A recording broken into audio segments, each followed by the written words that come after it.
Commander Zelix adjusted his sensor display and felt satisfaction wash over him. Earth hung below like a blue jewel, spinning peacefully in the darkness of space. This would be his 47th first contact mission, and they all followed the same pattern.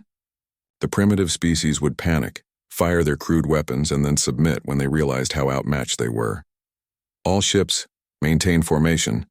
Zelix spoke into the communication array. His 2 escort vessels fell into perfect position beside his command ship. The 3 Catharan gravity skimmers were masterpieces of engineering, capable of speeds and maneuvers that would seem like magic to these humans. The Catharan species had brought order to 200 worlds across the galaxy. They were not cruel, Zelix told himself. They simply understood that primitive species needed guidance. Left alone, species destroyed themselves with their own technology. The Galactic Concordat saved them from that fate. Beginning atmospheric entry, announced his pilot, a young officer named Thera. The ships pierced through Earth's upper atmosphere without even a shudder. Their shields absorbed the friction and heat that would have destroyed lesser vessels. Zelix studied the sensor readings with growing confidence. Human technology was even more primitive than the reports suggested. They still used chemical rockets to reach space. Their cities ran on electricity generated by burning ancient plant matter. Their weapons were based on controlled explosions and nuclear fission. It was almost sad. "Commander, I'm detecting their orbital satellites," reported the weapons officer. "Should I disable them?" "No need," Zelix replied. "Let them watch. Let them record. Their governments will want proof of what happened today." The 3 ships descended through cloud layers over a vast ocean. Zelix had chosen to approach one of their major population centers, a massive city they called New York. The psychological impact would be perfect. Millions would witness the arrival and word would spread across their entire planet within hours. "Sir, I'm not detecting any military response," Thera said, his voice uncertain. "No aircraft scrambling, no missile launches, nothing." Zelix frowned. That was unusual. Even the most peaceful species typically showed some defensive reaction. Perhaps the humans were simply too shocked to respond. Or perhaps they were smarter than most primitives and understood resistance would be pointless. "Continue approach," Zelix ordered. "Prepare the standard greeting message in their dominant language." The ships broke through the cloud cover, and the city sprawled below them in a grid of metal and glass towers. Zelix could see the tiny shapes of ground vehicles moving through streets. Everything appeared normal. "Too normal. Commander!" The sensor officer's voice cracked with alarm. "I'm detecting something approaching from the western continent. Speed is... That can't be right." "Report properly, officer," Zelix snapped. "Sir, the object is accelerating to 0.7 light speed in atmosphere." "That's impossible. The heat alone should..." The officer never finished the sentence. A vessel appeared beside them so suddenly that Thera jerked the controls in surprise.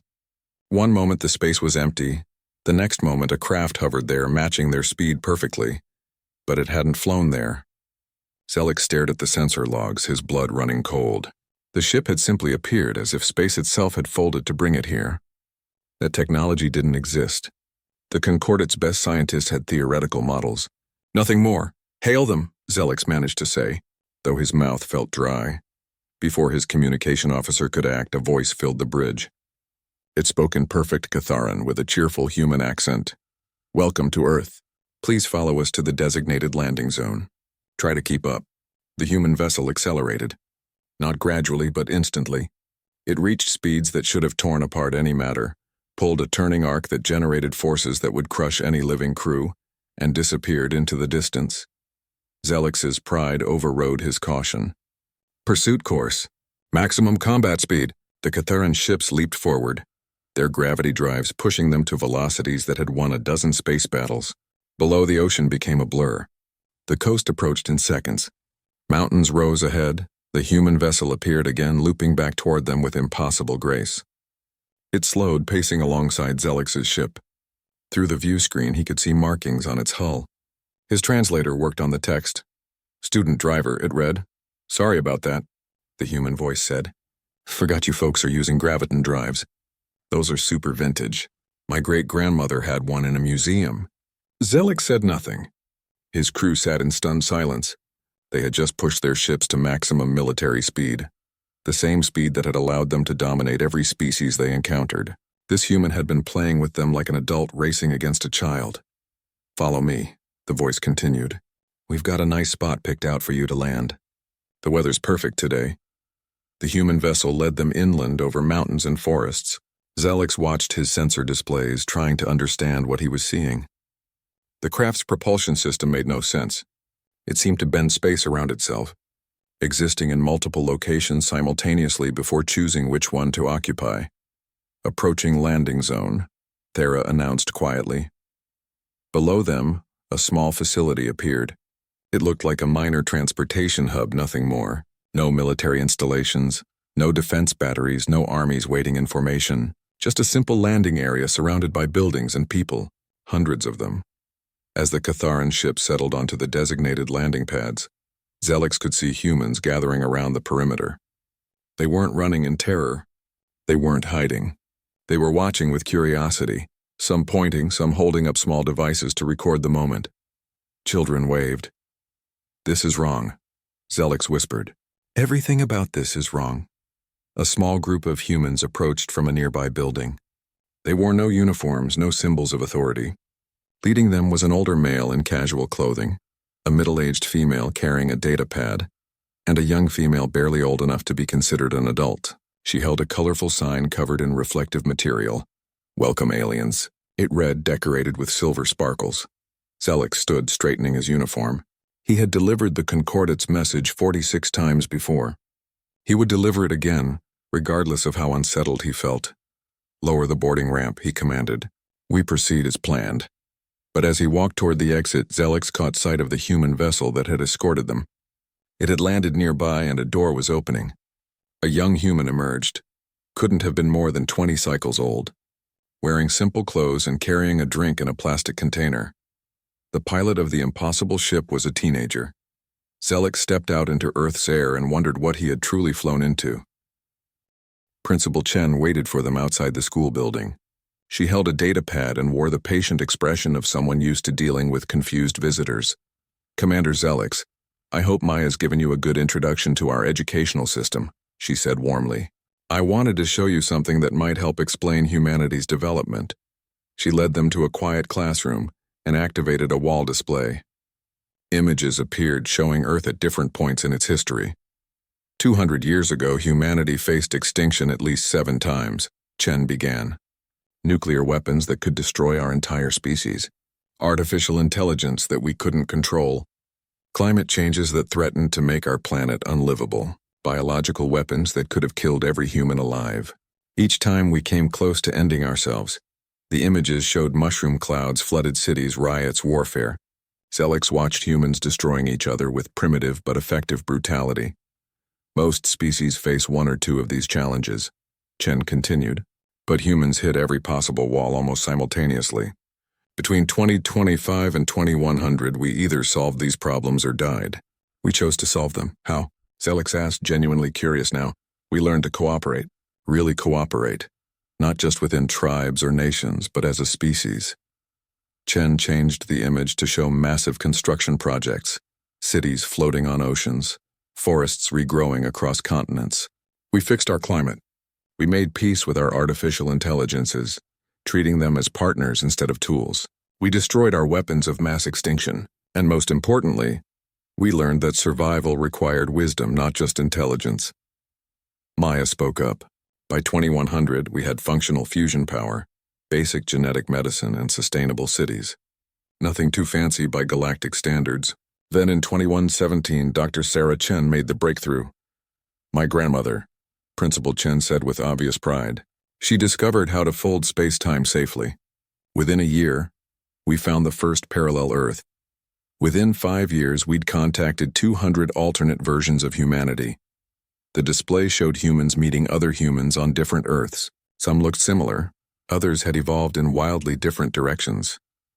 We shared knowledge across dimensions, Maya explained. Each Earth had solved different problems in different ways. When you combine the knowledge of thousands of human civilizations, advancement becomes exponential. That's when you discovered the Concordate? Zelix asked.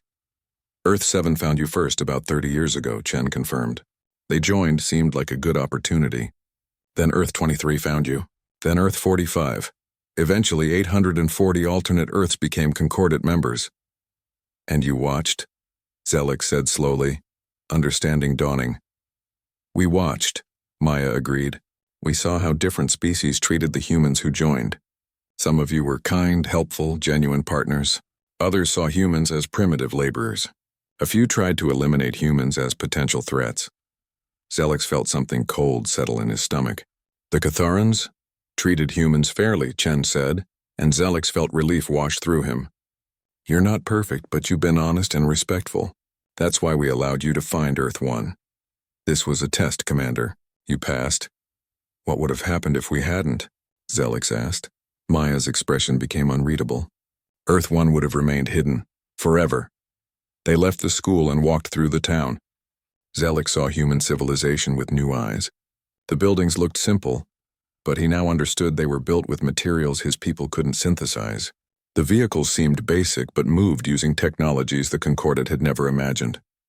A group of children played in a park, using small devices to create holographic creatures that chased each other through the grass. What looked like toys were more sophisticated than Catharan military computers. I want to show you something, Maya said, leading him to a viewing platform at the edge of town. She pointed up at the moon, visible in the afternoon sky. What do you see? She asked. Your planet's natural satellite, Zelix replied. Maya smiled. Look closer. Use your ship's sensors if you want. Zelix activated his communicator and requested a detailed scan of Earth's moon. The results took a moment to process, then his second officer's voice came through, shaking. Commander, the moon isn't natural. It's hollow. The entire structure has been converted into some kind of facility. Energy readings are... I can't even calculate them properly. Sir, that's a fortress. A fortress larger than anything in the Concordat. Maya watched his face. We hollowed out the moon 40 years ago. It's our primary defensive installation, though we've never needed to activate it. The energy you're detecting is just the passive systems maintaining it. Zelix stared at the innocent-looking moon. Why are you telling me this? Because you need to understand what humanity is, Commander. We're not primitive. We're not weak. We're not the species that needs guidance and protection. She turned to face him directly. We're the species that survived everything the universe could throw at us and came out stronger. Then why hide? Zelix demanded. Why let the Concordat believe you were primitive? Because power without wisdom leads to tyranny, Maya said. We learned that the hard way. We wanted to make sure we were ready, truly ready before revealing ourselves. A tone sounded from Maya's wrist device. She checked it and her expression changed, becoming serious. Commander, we're receiving a distress signal from the Concordat. It's marked Priority Alpha. Zelix activated his own communicator. His crew had picked up the same signal. His second officer's voice came through immediately. Sir, it's the Vryn swarm. They've broken through the outer rim defenses. 3 Concordat worlds are under attack. All available ships are ordered to return immediately for evacuation operations. Zelix felt his blood chill. The Vryn swarm was the nightmare that haunted every spacefaring species. A hive intelligence that consumed entire planets, using the raw materials to build more ships, more warriors, more consuming hunger. They had destroyed civilizations that existed before the Concordat. We have to go, Zelix said, already running toward his ship. My people need me. Wait, Maya called. He stopped, turned. She was speaking rapidly into her device in a human language he didn't know. Around them, Zelix saw other humans doing the same thing, their casual demeanor replaced with swift efficiency. Commander, the Vryn represent an extinction-level threat to the entire galaxy, Maya said. 3 worlds will fall within 48 hours according to our projections. The Concordat fleet is in full retreat. I know, Zelix said bitterly. The Vryn cannot be fought. They can only be escaped. We'll save who we can. Maya looked at him with an expression he couldn't read. Commander Zelix, on behalf of Earth-1 and the United Human Dimensional Alliance, I'm authorized to ask you a question. What question? Do you want our help? Zelix stared at her. Around them, the peaceful town had transformed. Humans moved with military precision. The sky above shimmered as ships began to appear, thousands of them materializing from folded space. Help? Zelix repeated. The Vryn have consumed 1,000 species over 10,000 years. No one defeats them. Maya's smile was cold and sharp. Commander, we've been fighting the Vryn in 7 parallel dimensions for 20 years. They've attacked 83 human worlds across the dimensional cluster. And, Zelix asked, dreading the answer, they haven't taken a single one. We've been practicing. Above them, the sky filled with human warships more than Zelix could count. They didn't look like weapons. They looked like art, beautiful and terrible. "We're ready to introduce ourselves to the galaxy now," Maya said quietly. "Let's go save your people." The journey to the outer rim should have taken 3 days at maximum Catharan speed. The human fleet folded space and arrived in 40 minutes. Zelix stood on his bridge, but every screen showed feeds from human vessels. They had linked his ship into their network, giving him views of the battle space that made his sensors look like children's toys. The Vryn swarm filled the darkness between stars. Millions of bioships, each one a nightmare of chitin and exposed organs, moved in perfect coordination. They surrounded 3 concordant worlds, already beginning the consumption process. On the planets below, billions of lives hung in the balance. The concordant fleet fled in disorder. Ships from 100 species scattered in every direction, trying to escape the overwhelming numbers. Zelix watched his people abandoning worlds they had sworn to protect. He felt shame burn in his chest. "They cannot be blamed," Maya said softly. She stood beside him on his bridge, watching the same displays. "The Vryn have never been defeated in recorded history. Retreat is the logical choice." "But not the human choice," Zelix said. "No, not anymore." The human fleet deployed around the 3 dying worlds. 10,000 ships moved with impossible coordination, each one taking position in a formation that looked more like art than military strategy. A new voice spoke through the communication system, older and carrying authority. "All concordant vessels, this is Admiral Chen of Earth 1. Cease retreat and hold position." "We've got this. Sarah Chen." Principal Chen's voice came through Maya's communicator. "Grandmother, you're supposed to be retired." "Retirement's boring, sweetie. Now hush, I'm working." On the screens, the Vryn swarm noticed the human fleet. The entire mass of bioships turned, moving as one organism because that's what they were. One mind in millions of bodies, hungry and unstoppable. They attacked. The first wave of Vryn ships crossed the distance in seconds. They fired weapons that dissolved matter at the molecular level, that burned hotter than stars, that tore holes in reality itself. Every weapon that had destroyed countless civilizations focused on the human fleet. The weapons vanished. Zelix stared. The Vryn attacks simply ceased to exist, as if the universe had decided they weren't allowed. "Weaponized entropy," Maya explained calmly. "We increase the entropy of their weapons to maximum instantly. The organized energy becomes random heat dispersed harmlessly." The Vryn swarm pressed closer, adapting to the defense. They tried new weapons, new tactics, new approaches. Each one failed in a different way. "Localized time dilation," Maya narrated as Vryn ships seemed to freeze in space. "We slow time around them to 1 second per 1,000 years. From their perspective, they're moving normally. From ours, they might as well be statues." More Vryn poured in, learning, adapting. The hive intelligence that made them so dangerous worked frantically to find a weakness. They had consumed galaxies' worth of knowledge. Surely they could overcome these new defenders. A cluster of human ships moved forward. They didn't fire weapons. Instead, reality bent around them. "Dimensional shunting," Maya said. "We open doorways to pocket dimensions we've created. The Vryn ships go through, the doorways close. They're now in universes with different physical laws. Very different." Zelix watched entire sections of the Vryn swarm simply vanish, displaced into dimensions where they couldn't exist. The swarm tried to adapt, but how do you adapt to being erased from existence? The Vryn concentrated their forces, millions of bioships clustering together to punch through the human lines through sheer mass. It was a tactic that had worked against every species they had encountered. The human ships created something new. Space itself changed color, turned inside out, became something that made Zelix's eyes hurt to see. "Quantum uncertainty manipulation," Maya said, though her voice sounded slightly apologetic. "We make their existence probabilistic. They might exist, they might not. When you check, they don't." The massive cluster of Vryn ships flickered and faded like a bad hologram, then disappeared entirely. "Where did they go?" Zelix asked. "Nowhere. They became a probability wave that collapsed to zero. They stopped existing in a retroactive sense. It's complicated. The battle, if it could be called that, lasted 4 hours.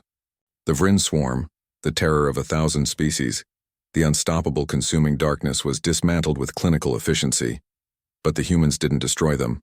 That was what made Zelix truly understand the difference between humanity and every other species. We're containing them, Maya explained as the last Vryn ships were herded into shimmering barriers. We've created a stable pocket dimension with conditions suitable for their survival, but preventing any expansion. They'll live there and we'll study them. Study them? Zelix couldn't believe what he was hearing. They tried to consume 3 worlds. Yes, and we need to understand why. What made them this way? Can they be changed?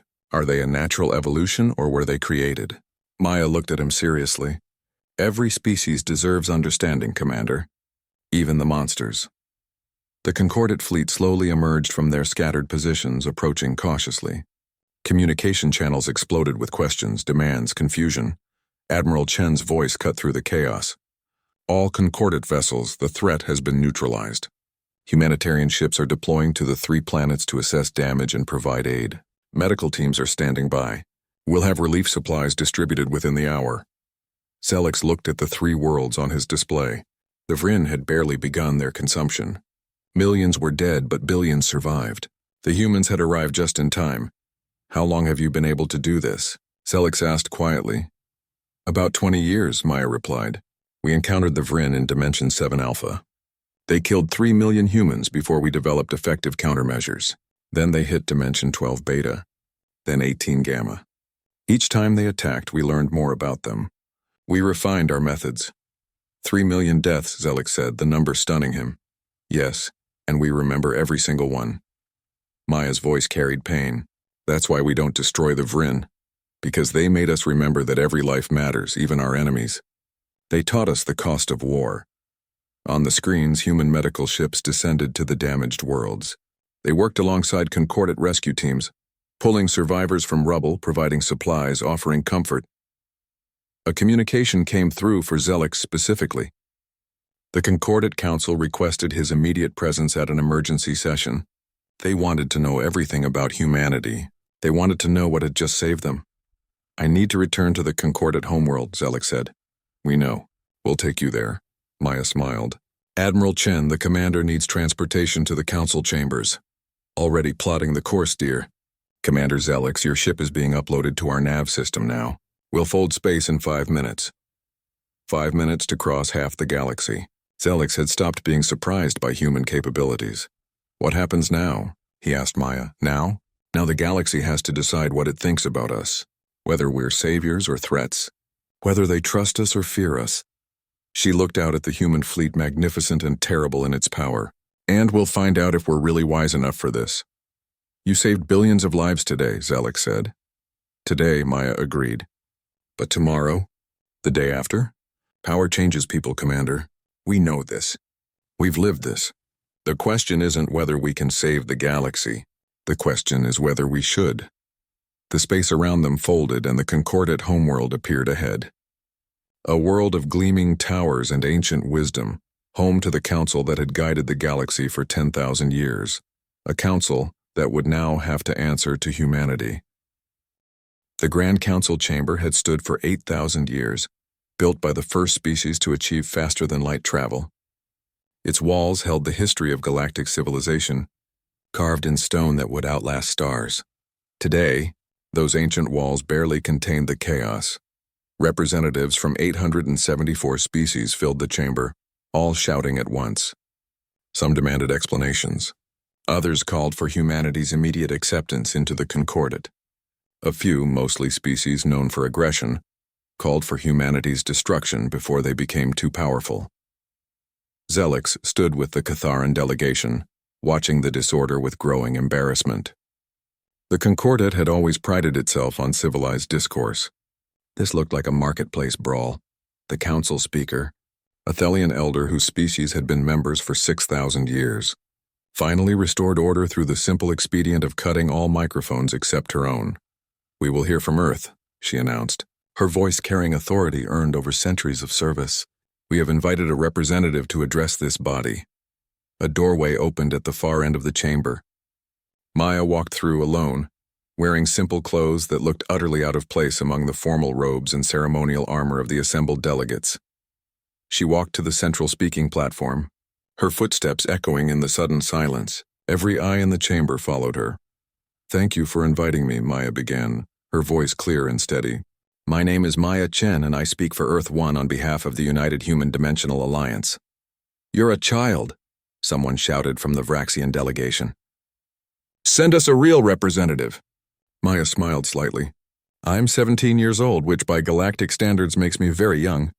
But I'm also a certified diplomat, a quantum physicist, and someone who's met humans from 800 different parallel Earths. I'm exactly who Earth One chose to send. The speaker gestured for silence. Continue, Diplomat Chen. Maya took a breath. Humanity has been aware of the Galactic Concordat for 30 years. 843 versions of Earth joined during that time. We watched. She activated a holographic display. Images appeared above the assembly, showing the alternate Earths and their interactions with the Concordat.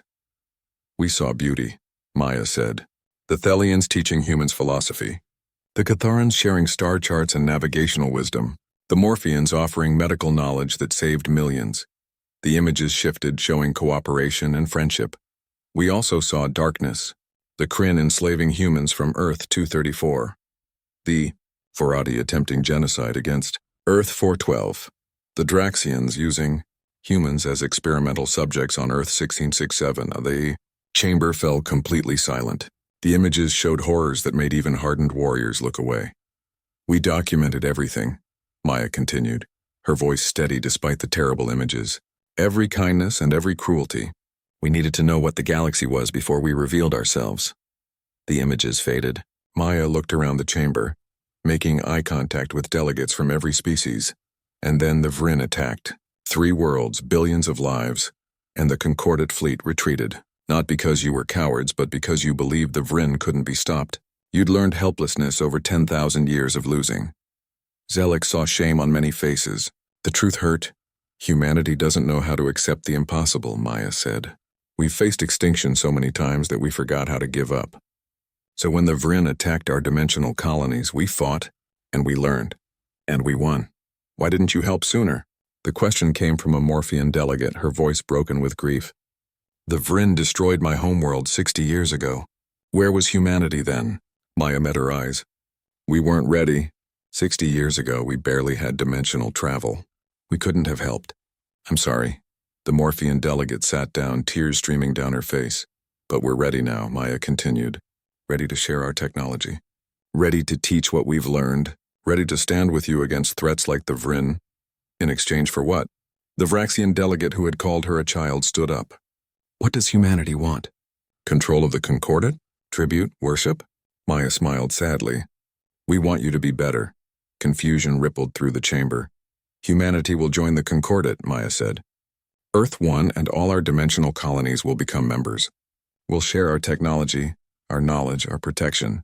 But the rules change. You cannot dictate terms to the Concordat, someone shouted. I'm not dictating, Maya replied calmly. I'm offering. You can accept or refuse, but these are our conditions for membership. The speaker leaned forward.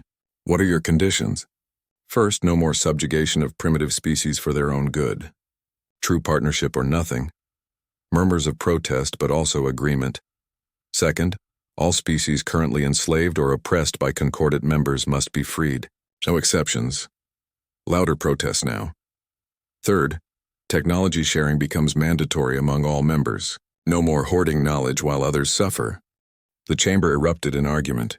Species who built their power on technological advantages screamed denial.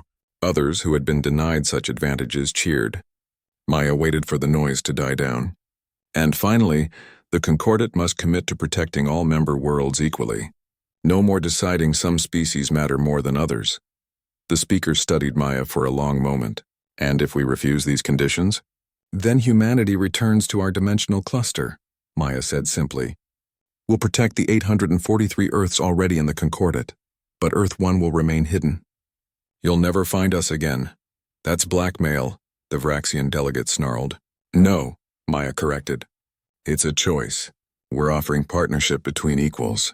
We're not demanding anything we won't give ourselves, but we won't join a system that allows suffering we can prevent. Zelek found himself standing. His delegation turned to stare at him. The Catharan Confederacy supports humanity's conditions, he announced. We came to Earth expecting to find primitives. Instead, we found teachers. If accepting these conditions means we get to learn from humans instead of fighting them, then we accept. The Thelian speaker stood as well. The Thelian Assembly agrees. These conditions align with the founding principles of the Concordat, principles we've allowed to fade over millennia. More species stood, slowly at first, then in a wave. Not all, but most.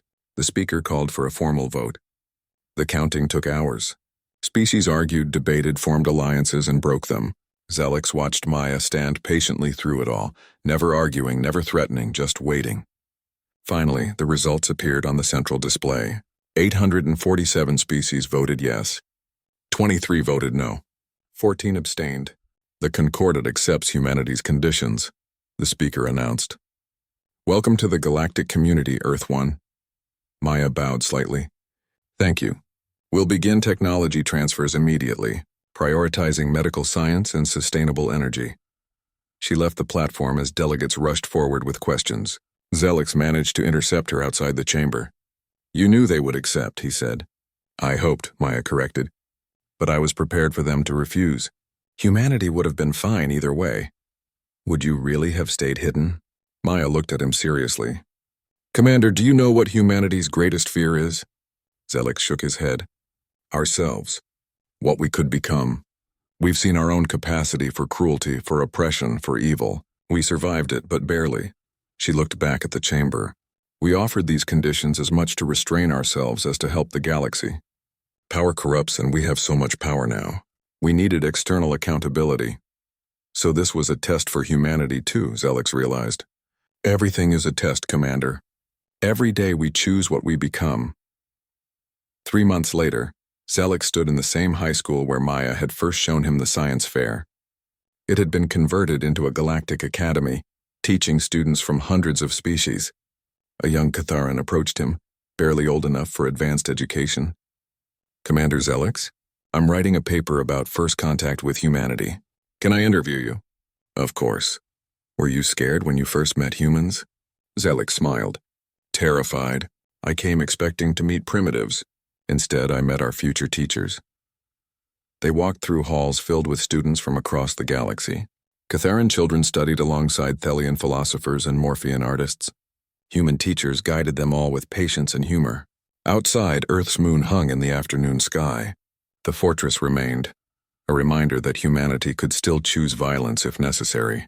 But it remained inactive, converted mostly into a museum. One exhibit particularly stood out. Zelix's own scout ship, carefully preserved with a placard that read, "The day we learned to listen." Maya found him there, now wearing the formal robes of Earth's ambassador to the Concordat. Thinking about the old days? She asked. Thinking about how grateful I am I didn't fire first, Zelix admitted. Maya laughed. Oh, you couldn't have. We disabled your weapons when you entered the atmosphere. I know. I figured that out later. That's why I'm grateful. They stood together, watching students from 100 worlds work on projects that would have been impossible before humanity revealed itself. Cure for the Morphean plague, sustainable terraforming techniques, clean energy for species who had exhausted their resources. Was it worth it? Zelix asked. Revealing yourselves? Maya considered the question. Ask me in 100 years. Right now, we're still learning if we're wise enough for the responsibility we've taken on. The galaxy is better with humanity in it, Zelix said firmly. Maybe we'll make mistakes. Maybe we'll fail. Maya smiled. But at least we'll fail while trying to do the right thing. That's all any species can do. Above them, a human vessel departed carrying medical supplies to a distant world. Another arrived bringing students for the new semester, the sky filled with ships from 1,000 worlds all moving in harmony. The galaxy had changed, not through conquest or force, but through a simple human insistence that things could be better. Zelix returned to watching the students. His people had learned so much in just 3 months. Not just technology, but philosophy, ethics, hope. Thank you, he said quietly. For what? Maya asked. For giving us a chance to be better. For not judging us by our worst moments. Maya placed a hand on his shoulder. Everyone deserves that chance, Commander. Even humans. Especially humans. They stood together as the sun set over Earth, painting the sky in colors that looked the same on every world, no matter how different the species who watched them. The galaxy had found its teachers, and humanity had found its purpose.